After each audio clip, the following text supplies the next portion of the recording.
decision লোৱা হৈছিলে এটা ডিসিশন হৈছে যে আমি অসম পুলিচত কোনো ভ্যাকেন্সি ৰাখিব খোজা নাই ভ্যাকেন্সি কেনেকে হয় যে নতুন পোষ্ট ক্ৰিয়েট কৰিলে হয় জোৱান সকল ৰিটায়াৰ হলে হয় কিন্তু আৰু এটা ভ্যাকেন্সি হয় যেতিয়া তলৰ জোৱান সকলে প্ৰমোশন পায় প্ৰমোশন পোৱাৰ ব্যৱস্থাটো অসম আৰক্ষীত বহু দিনৰ পৰা বন্ধ হৈ আছিল তাৰ ফলত যিমান ৰিক্ৰুটমেন্ট নকৰো কিয় গোটেই লাইনটোত কৰবাত নহয় কৰবাত ভ্যাকেন্সি থাকি গৈছিল এতিয়া আমি সিদ্ধান্ত লৈছো যে বছৰৰ যি প্ৰমোশন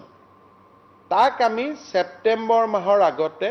প্ৰমোশন বিলাক দি আমি শেষ কৰিম ৰিটায়াৰমেন্ট ভ্যাকেন্সি খিনি আমি জানোৱেই যদি প্ৰমোশনাল ভ্যাকেন্সি খিনিও আমি গম পাই গলো আৰু 31 মাৰ্চত কোন কোন ৰিটায়াৰ হ'ব তাৰো যদি আমি লিষ্টখন গম পাই গলো তেতিয়াহলে আমি অক্টোবৰ মাহত যদি এটা ৰিক্ৰুটমেন্ট প্ৰসেস আৰম্ভ কৰো বাই 31st মাৰ্চ আমি সিলেকশন লিষ্ট দিব পাৰো তাৰ মানে বছৰৰ ভ্যাকেন্সি আমি বছৰত পূৰ্ণ কৰিব পাৰো আৰু অসম আৰক্ষী এটা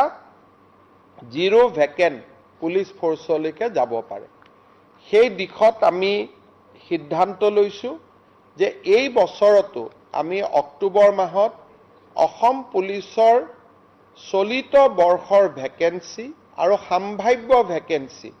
দুইটাকে সন্নিবিষ্ট কৰি আমি ৰিক্ৰুটমেন্ট আৰম্ভ কৰিম আৰু 1 এপ্ৰিললৈকে আমি এটা জিৰো ভ্যাকেন্সি থকা এটা পুলিচ ফোৰ্সলৈকে আমি নিজক আগবঢ়াই লৈ যাম